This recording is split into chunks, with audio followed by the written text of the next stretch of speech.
sur Canal 22. Nous sommes le 22 février 2022.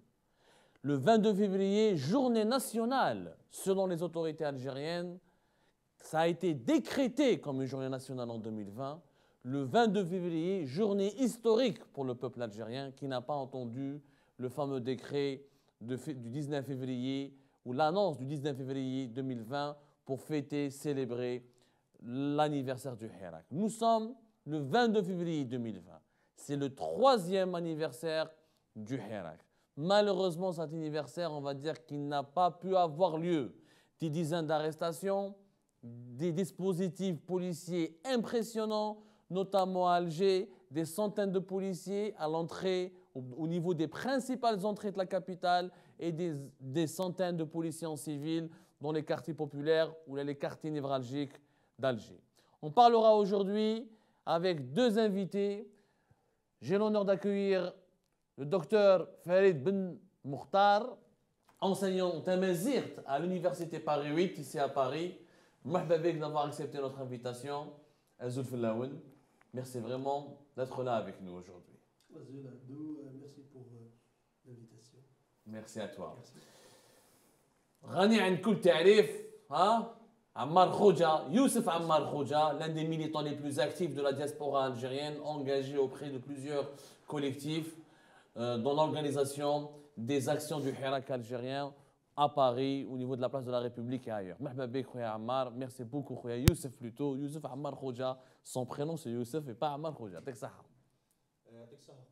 Merci pour l'invitation. Salam alaikum Azoul Fellaoun. Bonsoir à tous nos téléspectateurs et notamment ceux qui sont de l'intérieur du pays.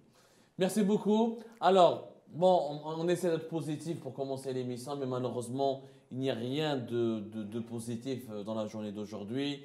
C'est censé être un Hirak, ce n'est pas un malheureusement. C'est censé être un anniversaire plutôt, ce n'est pas un.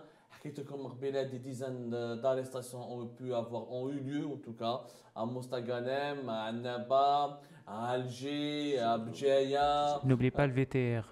Il s'est passé énormément de choses. Avant de commencer le débat, peut-être, on va voir d'abord un VTR, un reportage que nous avons préparé à la rédaction pour rappeler un peu les faits, pour marquer l'événement du 22 février. Ensuite, on replongera dans l'actualité de cette journée qui malheureusement n'était pas très riche. تمر اليوم 3 سنوات على ثورة الحراك الشعبي، ثورة أوقفت سلسلة العهودات البوتفليقية ووضعت حدا لعصابة السعيد وعلي حداد وكنيناف وسلال ويحيى وخليد وغول وغيرهم الكثير.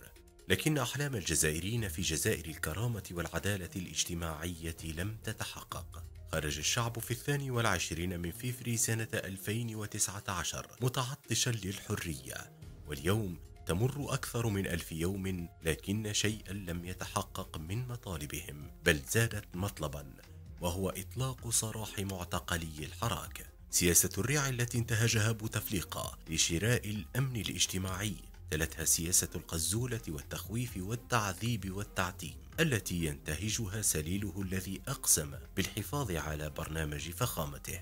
وها هو اليوم يحاول أن يخرس كل صوت ينادي بالعودة إلى الشارع وإلى مبادئ الحراك الأولى. مدنية ماشي عسكرية ويتنحاو قاع أصبحت عبارتان ممنوعتان من الصرف في شوارع العاصمة التي احتلتها من جديد سيارات مصفحة بأرقام أمنية وأرصفة يحرسها رجال الشرطة بزي مدني يخفون أعينهم وراء نظارات شمسية يغشاها دخان سجائرهم.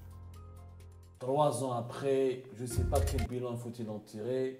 J'aimerais ne pas prendre position. Je suis aujourd'hui là juste pour faire parler nos invités. Ndabek Youssef, tu étais parmi les plus impliqués dans l'organisation des marches, des rassemblements, des initiatives. Aujourd'hui, donc, il m'a coûté plusieurs arrestations. Est-ce que Telium, bon, il y a eu des tentatives, je ne peux pas parler est-ce qu'il y a eu des tentatives de marche ou pas, mais apparemment, même pour organiser, pour exprimer le vœu de marche Helium fait Alger ou dans les autres villes du pays, c'était même pas possible. Il y avait un dispositif policier vraiment impressionnant.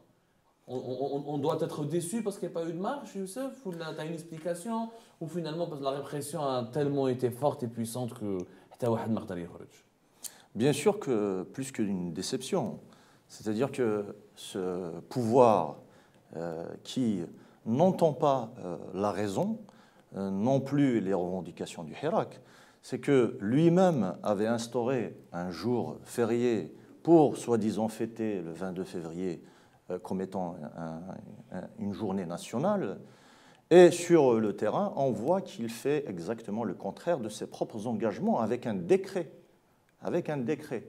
Donc, on peut être déçu de ce pouvoir. Cependant, moi, je tire chapeau et toute ma reconnaissance et ma solidarité à nos compatriotes, courageuses et courageux compatriotes au pays, qui ont quand même, dans toutes ces conditions de répression et d'intimidation, ont été courageux d'aller sortir, d'essayer d'aller exercer leur droit fondamental qui est la manifestation, qui est d'ailleurs un droit des droits de l'homme. Malheureusement, on a vu que là, je suis en train de lire même des messages, il y a eu des dizaines d'arrestations, même un bus d'étudiants qui a été arrêté à Bjaya. Donc, pas seulement Bjaya, il y a eu Wahran, Tlemcen, Msila, bien sûr Alger, Bouira. Je regarde le nombre de villes. Donc, quand on voit que ce grand nombre de villes qui avaient tenté de sortir et de manifester pacifiquement, comme c'est devenu le principe du Hirak depuis le début, donc d'un pacifisme remarqué par le monde entier. D'ailleurs, aujourd'hui, vous avez même, ce matin, nous allons en parler peut-être de la déclaration de la secrétaire générale d'Amnesty International. Donc le Hirak a été reconnu comme étant un mouvement non violent et pro-démocratique. Et là, nous voyons l'accélération et l'intensification de la répression. C'est un signe de peur de ce pouvoir de perdre pied face à d'éventuelles grandes manifestations. Mais ce n'est que partie remise. Moi, je dis chapeau au peuple algérien et aux Algériennes et aux Algériens qui ont tenté d'organiser des manifestations aujourd'hui. Bravo, bravo, on manifeste tous les jours, on défend et on porte la voix du Hirak ici à l'étranger. Docteur Farid, académicien, bon, je sais que tu n'aimes pas le mot docteur, hein, je fais exprès pour te mettre un peu plus à l'aise parce que tu étais un peu stressé avant le début de l'émission.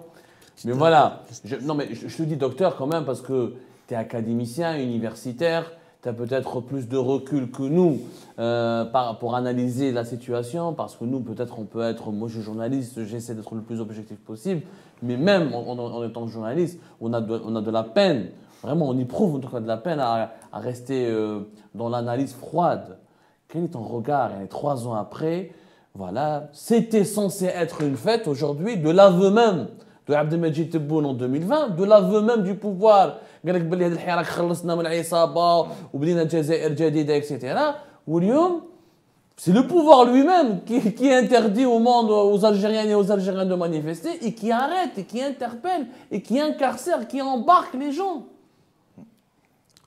Incroyable paradoxe, non? Quel est ton regard d'universitaire, d'analyste, de scientifique tout court?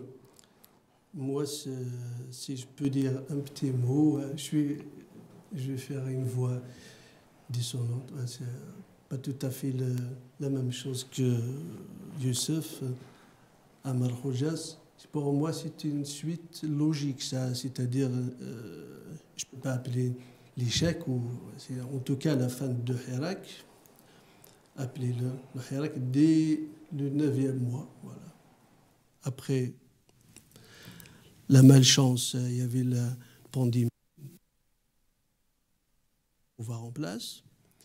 Mais il n'y a pas que ça aussi. Voilà.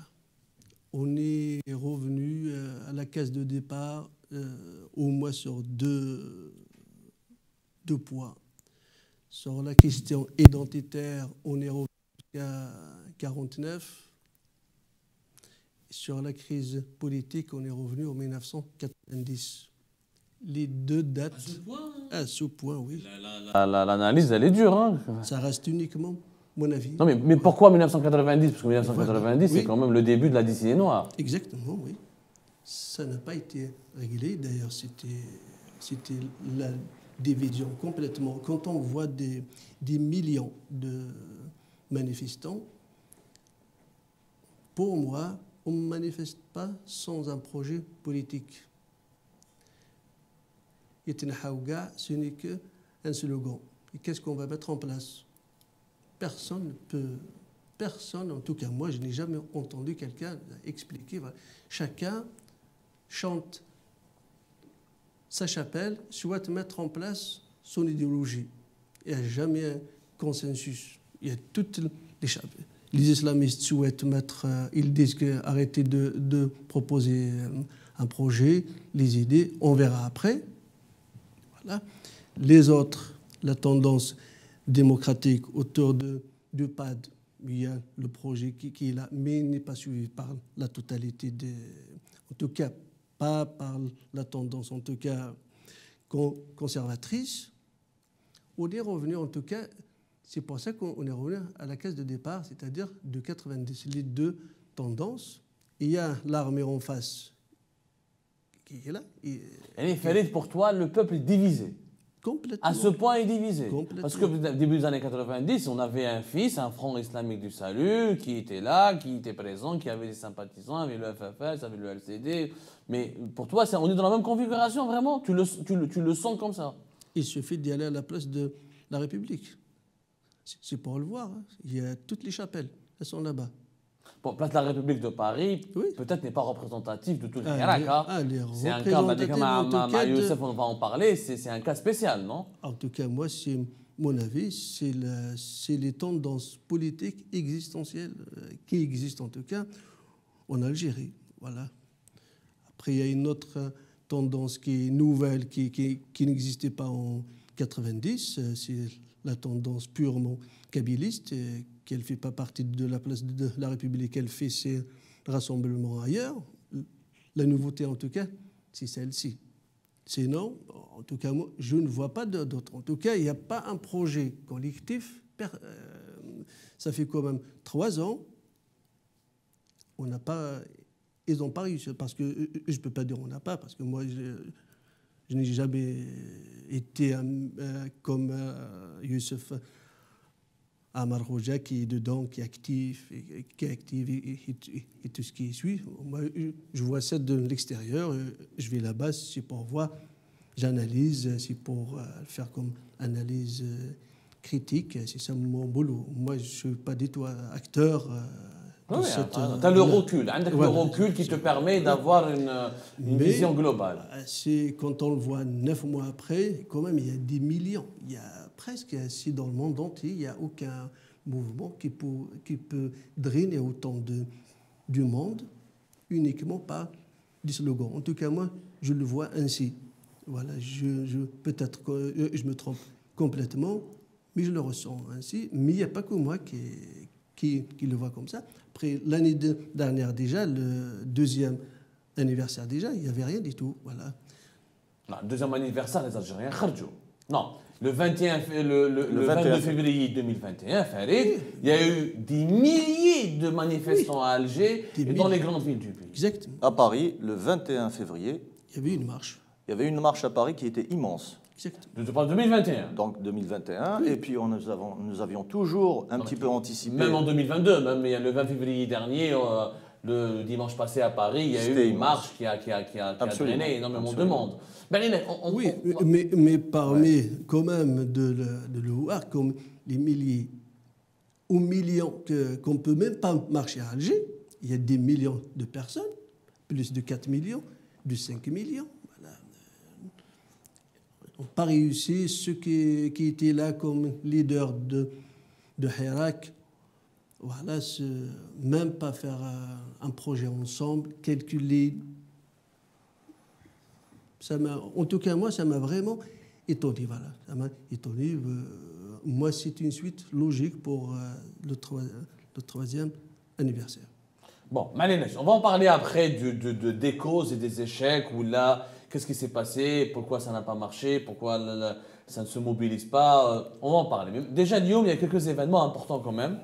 je signale. Il y a eu quand même, donc on a parlé des arrestations, on a parlé des dispositifs policiers impressionnants, on n'a même pas une idée précise du nombre exact des arrestations.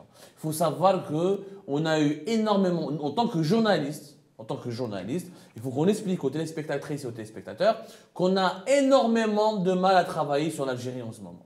Sincèrement, on dirait qu'on est à la Corée du Nord. Les taïts le téléphone, ils crèvent. Sincèrement, on va vous dire pour vérifier la bonne information, c'est très très compliqué. Le téléphone, on essaie d'envoyer des observateurs, Zeki Hannesh, il est encore en garde à vue, n'a pas été encore présenté devant les juges, on ne sait pas pourquoi. Le chef du bureau de la LADDH, la Ligue algérienne de défense des droits de l'homme de Tlemcen, a été condamné à 3 ans. Les arrestations sont quasi quotidiennes, les prisons sont pleines à craquer d'activistes et d'opposants. On a même de simples internautes, de simples Facebookers, on a énormément de mal à confirmer les informations, ce que nous avons pu récolter jusqu'à cette heure-ci, et jusqu'à la fin de cette journée du 22 février 2022, qu'il y a eu des dizaines d'arrestations. Certains ont été relâchés, d'autres sont encore, au moment où l'on vous parle, encore qui ont été gardés au niveau du commissariat. Ça ne veut pas dire qu'ils sont placés en garde à vue, on ne connaît pas encore leur statut. Mais, quelques événements quand même. Il y a eu la patronne, la secrétaire générale de l'ONG Amnesty International, l'une des plus célèbres ONG au monde, la française Agnès Calamard, oui. Voilà, qui a fait un message très fort aujourd'hui, très très fort, qui a été publié sur les réseaux sociaux, sur Internet, et où Madame Agnès Calamard, elle a interpellé directement le régime algérien, notamment le président Abdelmajid Tebboune, où elle lui dit qu'il faut absolument libérer les détenus d'opinion, il faut répondre aux revendications légitimes du peuple algérien. Et elle a dit que le mouvement Amnesty International se tient aux côtés des Algériens qui sont encore debout, qui continuent à lutter pour leurs droits les plus légitimes. Et toi, Youssef, donc aujourd'hui, il y avait un rassemblement devant le bureau de Paris d'Amnesty International. Est-ce que tu peux nous raconter un peu l'ambiance, comment ça s'est passé, les slogans? Est-ce que vous avez parlé avec des interlocuteurs d'Amnesty International, au moins une ONG mondialement connue qui soutient les Algériens? Ça fait un peu chaud au cœur, non? Absolument. Donc, sachant que la manifestation qui a été organisée aujourd'hui, ce sont des collectifs du Hirak qui avaient appelé bien au préalable, en amont. C'était pas suite à la vidéo de Madame Agnès Calamard, c'était prévu depuis, je dirais, depuis quelques semaines déjà.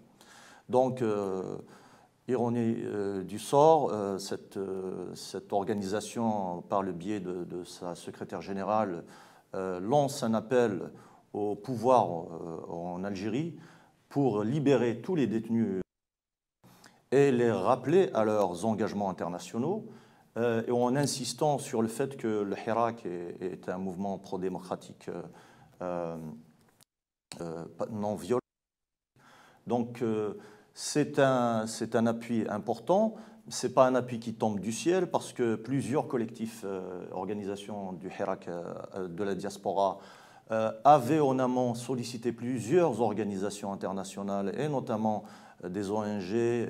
Vous vous rappelez aussi de plusieurs manifestations qui ont été organisées devant le Haut Commissariat des droits de l'homme. D'ailleurs, la déclaration des droits de l'homme, textuellement reconnaissant que le Hirak algérien est un mouvement pro-démocratique qui demande l'application des droits de l'homme en Algérie et qui demande le passage pacifique, la passation pacifique du pouvoir vers des institutions élues et démocratiques. Donc tout ça, ce sont des éléments extrêmement importants, et je dirais que ce sont des éléments qui ont été obtenus de haute lutte par les Algériennes et Algériens, et notamment particulièrement nos compatriotes de la diaspora, éparpillés un peu sur différents continents, notamment l'Amérique du Nord et bien sûr l'Europe et ailleurs. Donc nous avons été à ce rassemblement devant le siège d'Amnesty International pour deux raisons.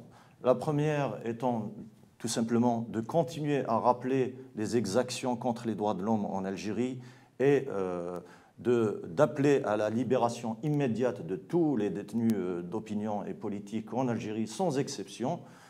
Et puis, avec la bonne nouvelle de ce matin, donc la déclaration de Mme Kelamar, qui nous a ravis, nous avons aussi remercié, donc il y a eu une petite délégation d'entre nous qui ont justement remis une lettre à Amnesty International, qui sont rentrés pour dire bravo à Amnesty International, que cette date du 22 février 2022 sera retenue en faveur de cette ONG dans l'histoire moderne de l'Algérie. Si tu permets, Abdou, je vais juste revenir. Je te permets, heureusement. Non, c'est juste pour revenir sur ce qu'avait dit Khouna. Il y a un grand espoir. Je dirais que le fait simplement que des milliers d'Algériennes et Algériens aujourd'hui ont essayé de braver et de casser les sièges sécuritaires qui encerclent, et notamment Kharrata, c'est une ville assiégée. Il faut savoir que Kharrata, c'est une petite ville, mais qui a été assiégée de peur du 16 février déjà, parce qu'il y avait aussi quelque chose qui se préparait pour le 16 février à Kharrata. Nos compatriotes hirakis de Kharrata, on les salue. C'est une ville qui a marqué l'histoire nationale et qui continue à la marquer. Donc, c'est un excellent signe, le fait qu'il y a eu une tentative d'aller sortir, pas simplement dans une ville, donc dans plusieurs grandes villes d'Algérie. Ouaran, Jazair al-Asima, Tizi Ouzou, Jaya, Tlemcen. Donc, on ne peut pas dire que c'est seulement la Kabylie, ou seulement l'Ouest ou l'Est. Mais Youssef, quand il y a des tentatives, on a des images, on n'a pas vu des foules qui ont essayé de sortir dans les rues, il faut dire la vérité. Alors, quand on arrête... Alors, dans ce cas, statistiquement, comment expliquer qu'il y a eu, visible au minimum, des dizaines d'arrestations ce matin, mais on parle aussi... Il y a certaines personnes qui nous parlent de 300 arrestations aujourd'hui, ce matin.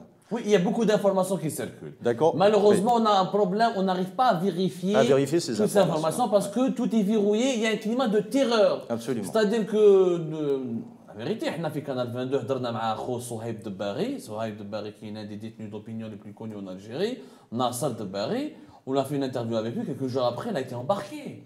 Il est en prison. C'est-à-dire que les gens ont peur maintenant de s'adresser aux médias parce que le fait de parler à un média, mais avant c'était le fait de s'exprimer sur Facebook, de poster une phrase ou une publication, c'est-à-dire le fait de prononcer un avis politique à un média ou sur les réseaux sociaux est passible de peine de prison, d'arrestation, de placement en garde à vue, d'incarcération. Donc, mais effectivement, il y a eu en tout cas minimum quelques centaines d'Algériens qui ont essayé ou l'ont voulu briser le blocus sécuritaire. Ensuite, les services de sécurité ont arrêté des gens parce qu'ils savaient que c'était des hirakistes. Donc, ils les ont arrêtés par précaution. C'est-à-dire c'est des arrestations préventives. Préventives, voilà. On a créé le concept d'arrestation préventive. Oui, voilà. Comme des frappes préventives pour certains abus. Donc ce qui est aussi, je dirais, qui est encourageant pour dire que je ne suis pas d'accord avec ce que vient de dire notre frère sur il y a de la préparation politique. Il y a une convergence entre des pôles on est en train de travailler, bien sûr, il y a un travail de coulisses énorme pour des initiatives de projets politiques. Moi, je vous assure que j'en ai en connaissance au minimum une quarantaine, au minimum. Je vous rappelle, dès le début, il y avait une initiative des 3 sages de la nation qui était avec Allah yarhamou, Yahya Abdelnour, il y avait le général Beni Yilles et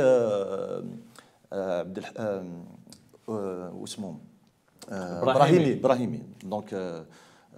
Donc, c'était déjà Fouq El Gaïd. Il y avait une initiative d'intermédiation entre les revendications du Hirak et le pouvoir militaire.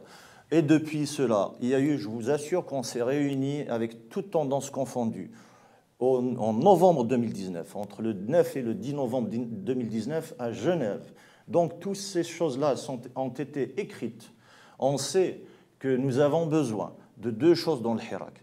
La première, c'est d'aller vers un consensus démocratique, donc un contrat consensuel démocratique au sein du Hirak. Ça, c'est une proposition dont plusieurs pôles, plusieurs organisations sont en train d'y travailler. Vous avez vu les récentes déclarations, la déclaration du PAD notamment, et d'autres déclarations qui sont en train de converger. C'est-à-dire on est en train de synthétiser tout ce qui a été slogan du Hirak vers des actes politiques, vers une traduction de ces, par exemple, de ces slogans vers des actes politiques.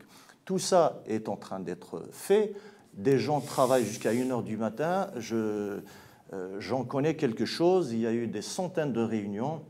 Et dans tout le projet, on est en train de parler de la naissance d'un contrat social. C'est pas rien. On parle d'une nation, on parle d'un peuple de 45 millions d'habitants.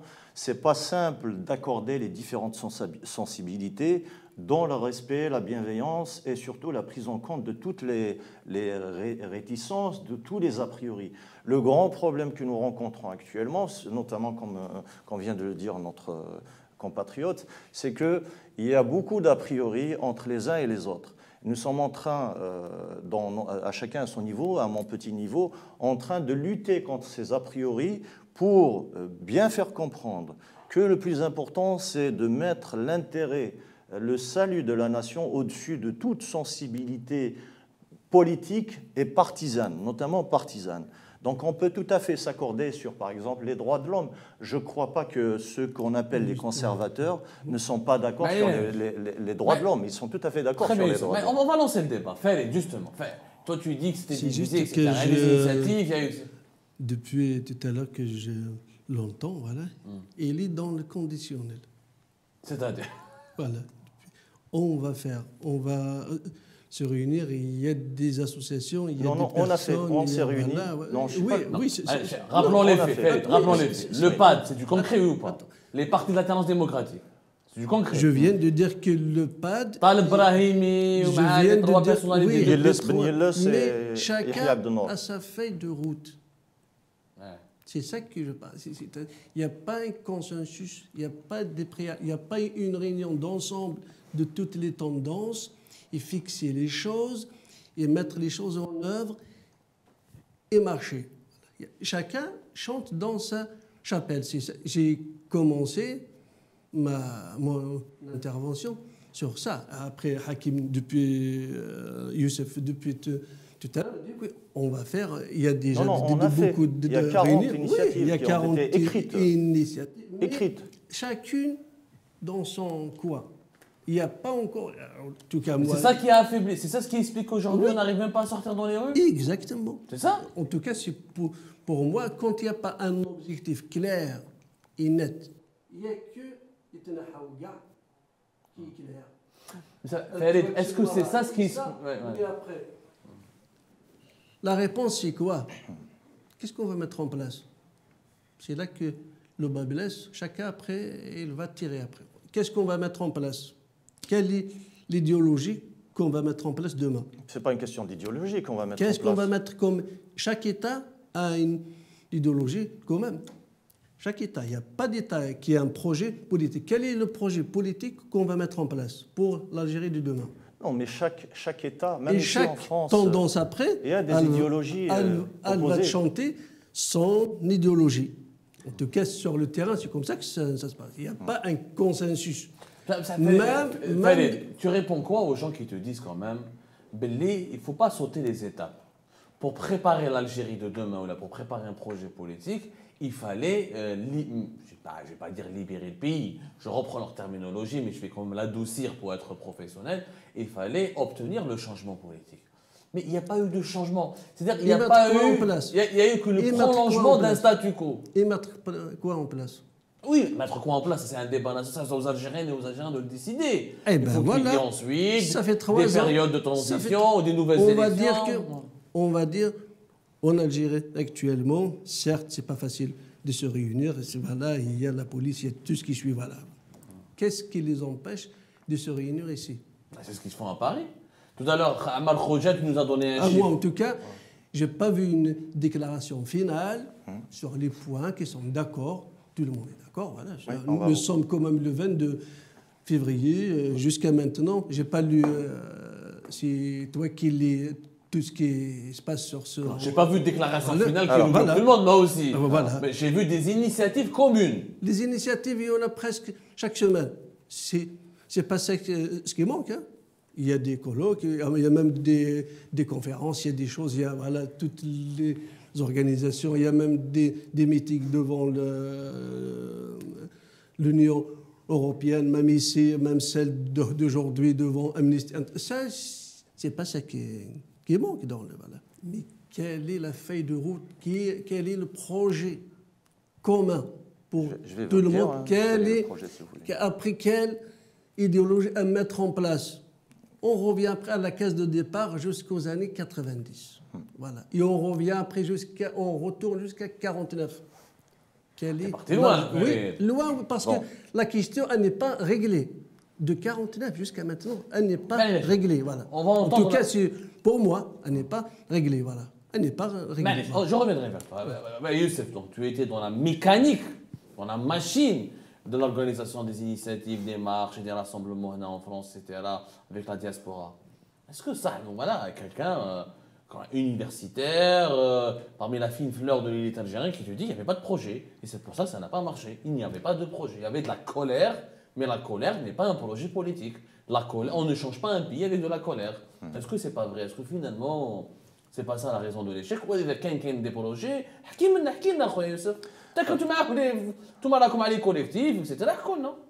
Alors, donc, pour répondre à notre frère Falid, c'est que,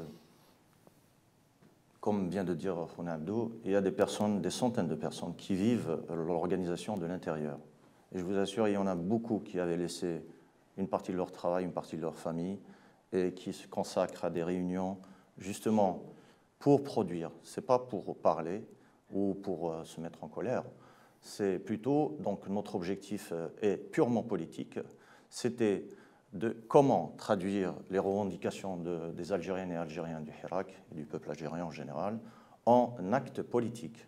Les actes politiques doivent d'abord commencer par des concertations, des réunions, et dans un esprit, comme nous exigeons une transition vers la démocratie, le Hirak fonctionne d'une façon très proche de la démocratie que nous voulons tous en notre pays.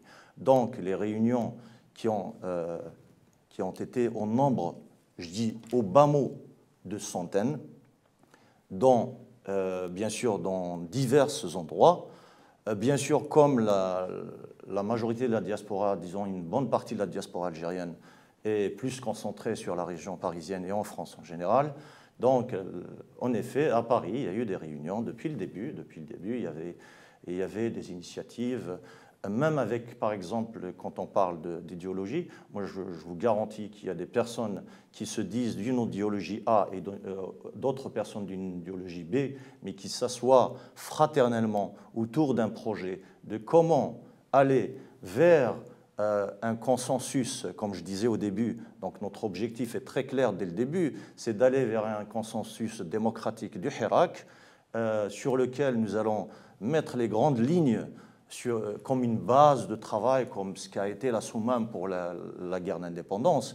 Et aussi, il y a un deuxième point sur lequel nous sommes en train de converger, et je vous assure que nous avons des dizaines et des dizaines de signataires d'organisations et de personnalités politiques qui sont d'accord pour aller sur le point, comme je disais, le consensus démocratique du Hirak, mais aussi sur une charte du Hirak, c'est-à-dire comment nous allons s'accepter entre nous en tant qu'Algériens.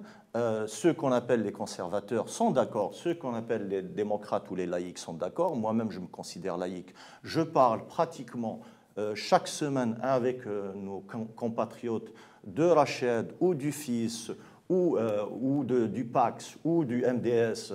Toutes ces personnes-là sont conscientes de l'intérêt à aller vers un cadre de la future vie politique algérienne. Et ce cadre-là va se construire autour du respect total des droits de l'homme. Bien sûr, ce sont des objectifs, mais il ne faut pas oublier une condition principale, c'est la libération, nous demandons tous, la libération inconditionnelle de tous les détenus d'opinion. Et ce que nous sommes en train de construire, patiemment, avec beaucoup de conviction, parce qu'il s'agit d'aller vers une nouvelle ère politique en Algérie. Un assainissement de la vie politique en Algérie est nécessaire parce qu'il y a eu... Justement, Youssef, اسمح لي بكلامك كبير كما on dit.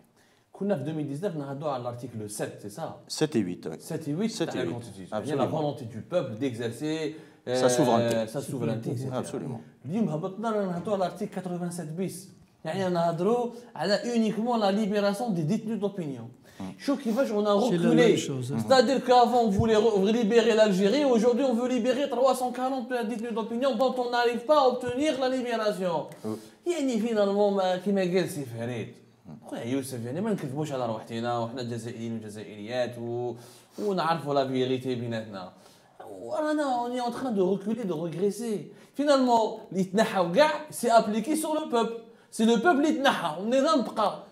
Est-ce que le constat d'échec, il est là ou là, il est exagéré ou là on ne veut pas se le dire ou là... Comment expliquer? Je t'apprends rien que la guerre la plus efficace, c'est la guerre psychologique. Donc ça, c'est quelque chose qui est dans les livres et les académiques. Donc les livres académiques, donc on peut les lire. C'est-à-dire c'est la guerre psychologique qui a été menée par le pouvoir de la dictature militaire a ciblé à comment reconstruire le mur de la peur. Et donc, faire peur à tout le monde pour atomiser les initiatives algériennes, comme bien avant le Hirak, comme avait fait l'ère de Bouteflika, donc toujours atomiser, cloner des mouvements et les laisser s'entre-chamailler. Cependant, on ne peut pas exagérer.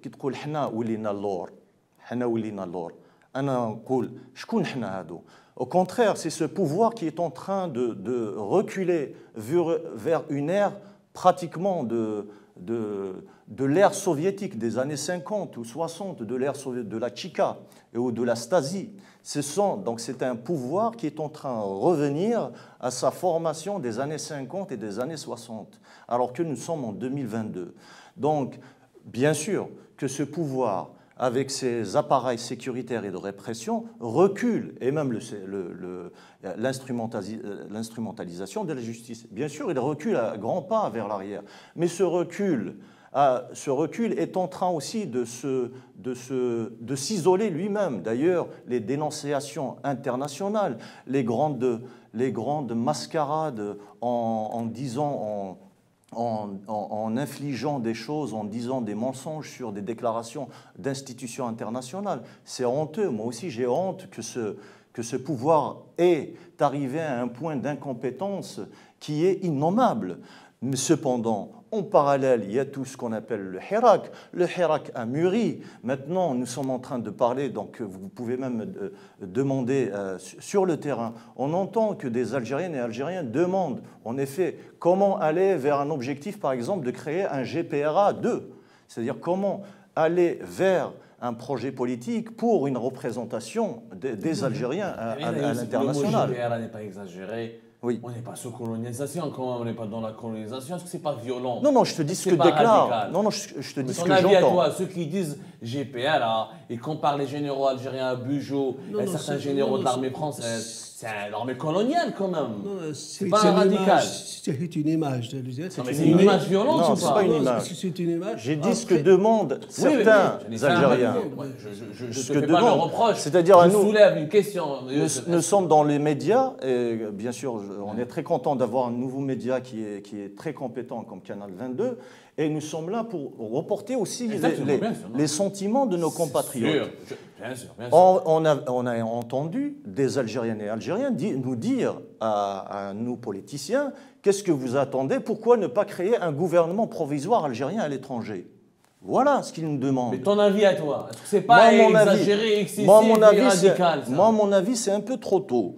Ce n'est pas cette forme-là que ça va prendre. Nous voulons aller, comme avec beaucoup d'autres, je dirais même des dizaines d'organisations et de compatriotes et de personnalités politiques, nous souhaitons aller, comme je disais au début, vers un consensus démocratique inclusif. Quand on dit inclusif, c'est-à-dire qu'on laisse de côté parce que, avec les a priori, parce que lui, il a été avant dans le fils, donc je ne lui parle plus. Ce n'est pas un Algérien. Ça, c'est l'erreur, et c'est là où le pouvoir exploite nos divisions. Donc il faut absolument arrêter avec ces a priori, ces préjugés, et aller se mettre tous autour d'une table pour arriver à délimiter des préalables démocratiques, consensuels, entre toutes les sensibilités algériennes et surtout ne pas tomber dans l'exclusion parce que les initiatives qui sont parties, je vous rappelle par exemple Nida 22, qui était partie d'une bonne intention, moi-même je les ai soutenues et plusieurs de nos compatriotes les avaient soutenues, mais parce qu'on s'est rendu compte qu'à un mi-chemin qu'ils avaient exclu tout un pan de la sensibilité politique algérienne, on s'est dit ça ne va pas fonctionner parce que vous êtes en train de faire exactement la même erreur que beaucoup d'entre nous avait fait. C'est Farid. Alors on revient à ce que je viens de dire, c'est-à-dire c'est encore chacun sa feuille de route. On attend le rassemblement de ces feuilles de c'est naturel, ça, non? Oui, c'est le début d'un processus. Les Algériens n'avaient pas la culture politique. On sortait de 20 ans de règne. L'époque de Bouteflika, dans la décennie noire. On ne pouvait pas avoir la culture démocratique des Suisses ou des Suédois en une année. Il y a la divergence. Tu ne trouves pas qu'elle est normale, qu'elle est naturelle au moment où... Oui, mais moi, je reviens jusqu'à 49. C'est un démarrage raté. Pourquoi 49? Pourquoi tu dis 40, 49? la crise, c'est la crise idéologique qui n'a pas été réglée. La crise berbériste. Berbériste, voilà. Qui n'a pas été réglée. C'est une crise idéologique pour l'Algérie de demain. Voilà. En 62, on a viré vers l'arabo-islamisme. Et c'est encore le cas. Est-ce que les tendances là, conservatrices actuelles, ils vont délaisser cette idéologie et de revenir à la thèse algérienne? Tout le monde a sa part. C'est là qu'est la thèse algérienne. Citoyenne. La déclaration du 1er novembre, par exemple. Moi, je préfère celle du congrès de la Soumane. Voilà. Oui. Voilà. Aucun citoyen mieux que l'autre. Parce que là, maintenant, nous sommes dans deux collèges. Nous sommes dans deux collèges. C'est la définition d'un Algérien actuellement. C'est quoi? C'est un arabe. Non. Et musulman. Officiellement, c'est ça. Non. Non, Tamazight, c'est une langue nationale. Officiellement, voilà. Pas du tout. Tamazight, c'est une langue nationale. Vous êtes docteur en Tamazight. Si je peux juste. Tamazight, c'est une langue nationale. On te fait juste la remarque, c'est fait. Oui. En tout cas, officiellement, l'Algérie, c'est un pays arabe. Un Algérien, c'est un arabe. Les institutions internationales, pour les institutions internationales, l'Algérie, c'est un pays arabe. Les habitants sont des Arabes. La langue arabe, c'est elle qui prime. Quelle institution qui déclare que l'Algérie est un pays arabe? La Constitution elle-même. Elle dit aussi qu'il y a des Algériens. Non, l'institution internationale. Excuse-moi. L'institution internationale.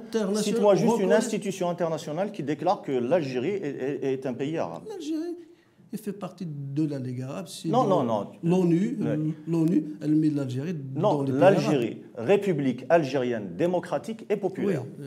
Il n'y a pas un mot sur l'arabité ou la majorité de l'Algérie. Cependant, dans la constitution algérienne, la tamazight, c'est une langue nationale qui a été obtenue de haute lutte. Et le préambule de que l'Algérie... On est classé dans la région du monde arabe. Ça ne veut pas dire qu'on est tous arabes. On est classé dans la région MENA. Aujourd'hui, on parle de la région MENA, Afrique du Nord, Moyen-Orient. Ça, c'est la géographie. Géostratégie. La géopolitique de l'Algérie, elle est méditerranéenne. Aussi. Personne n'a dit que l'Algérie est méditerranéenne. D'abord, elle est méditerranéenne. Elle est africaine avant tout. Nord-africaine, elle est africaine, elle est méditerranéenne, après autre chose. Je ne sais pas si c'est... Voilà, on ne commence pas, c'est par la fin. Mais si je dis ça, c'est-à-dire, est-ce que les autres tendances politiques, ils vont vraiment, aujourd'hui, toutes ces tendances sont prêtes pour mettre ça de côté, cette idéologie qui est imposée. Est-ce qu'elles sont prêtes de mettre de côté Tamazight? Eh bien oui. Alors, moi, pourquoi les mettre de côté? Frère Youssef, pour encadrer le débat.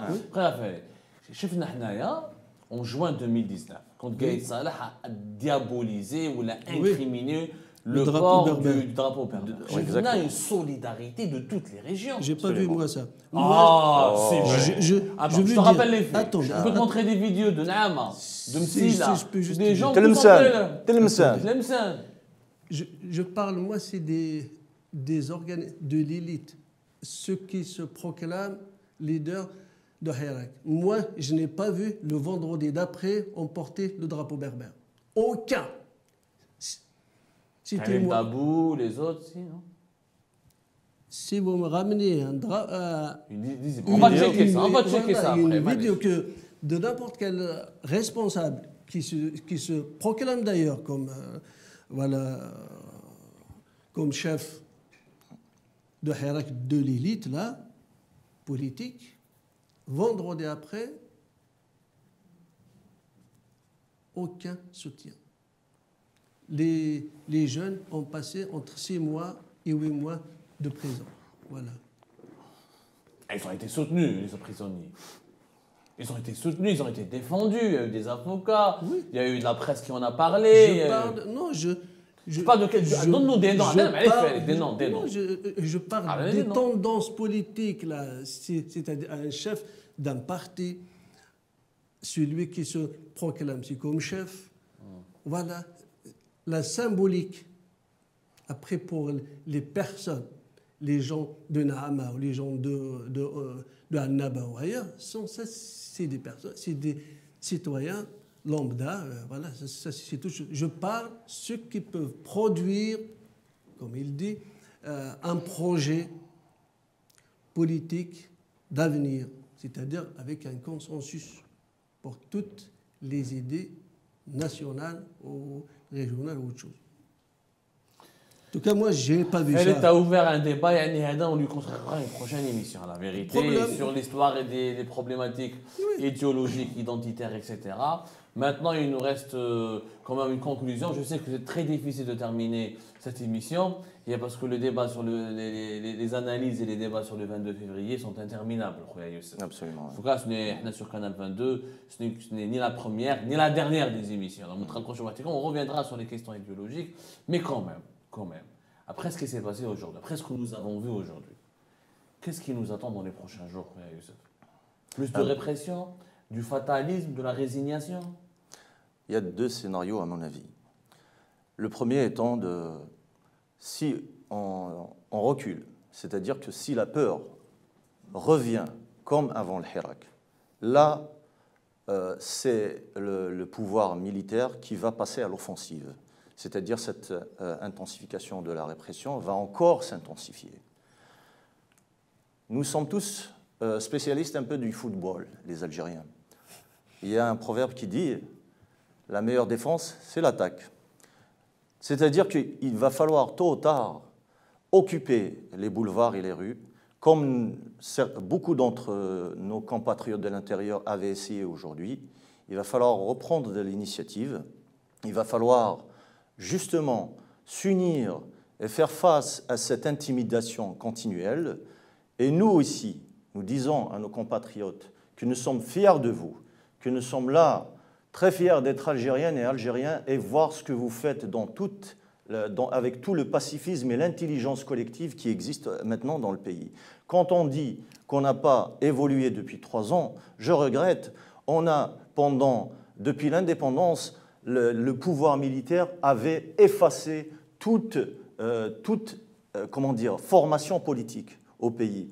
Le Hirak a encouragé l'avènement d'une vraie vie politique, d'une éducation politique au sein, même les jeunes maintenant sont concernés par la politique et donc l'avenir et la destinée du pays. Ça, c'est une grande bataille psychologique qui a été remportée par le Hirak. Donc, on ne doit pas baisser les bras. Au contraire, il va falloir s'unir pour sortir en grand nombre parce que la tactique qu'utilise maintenant le pouvoir au pays, ce sont des tactiques de ne pas permettre aux gens de sortir, c'est-à-dire ils les attendent carrément à la sortie, au début des manifestations. Donc il va falloir, s'il y a une dizaine qui sortent, ce n'est pas efficace. Quand il faut sortir, il va falloir sortir par milliers. Il faut déborder le nombre d'agents de sécurité. Mais ça, un autre appel, c'est dire, quand on dit nous voulons rassurer, moi personnellement, je voudrais rassurer nos frères qui sont dans la police, nos frères et sœurs qui sont dans l'armée, de dire que Itn Haouga, ça concerne qu'une poignée de généraux, ça concerne que des criminels. Et ceux qui avaient, depuis ces dizaines, voire ces dizaines d'années, avaient fait quelques bêtises à gauche, à droite, le peuple algérien et la nation algérienne est capable d'un grand pardon pour l'intérêt le plus haut de la nation, c'est-à-dire d'aller vers la construction d'une nouvelle Algérie, une nouvelle République qui sera basée sur les droits de l'homme et la démocratie et la justice indépendante et souveraine. C'est beau ce que vient de dire Youssef Khalid. Est-ce qu'on peut y croire, selon toi, avec ton esprit d'analyse, avec ton bagage de professeur? Après ça, c'est un souhait. Tout le monde a des souhaits. Après, le souhait, est-ce qu'on peut le réaliser après? Voilà, c'est ça la question. Après, mais moi, je le comprends très bien. Youssef Amal Khouja, c'est un militant de terrain. Il souhaite ça, il veut. Voilà. Après, entre vouloir et pouvoir, ça fait quand même il y a une grande marge. Voilà. Après, c'est un souhait. En tout cas, moi, c'est de mon côté d'essayer, de très loin. Je n'ose pas dire aux gens qui sont sur place, sortir ou faire ce que... Parce que moi, si je dois dire ça, je dois y aller là-bas, sur place. Je ne peux pas donner, moi, de leçons à personne. Après, si c'est pour une petite idée, qu'est-ce qu'on va faire, qu'est-ce qu'on va... D'abord, se rassembler, toutes ces tendances-là, politiques, et fixer des préalables démocratiques. Et comme il dit, voilà, après, il faut passer à la troisième étape, c'est-à-dire pacifiquement faire une grève générale et durable. Est-ce que les gens ils sont aussi prêts à faire ça? Mais si on commence par la grève générale, sans le projet défini, sans les préalables, on revient à la case de départ.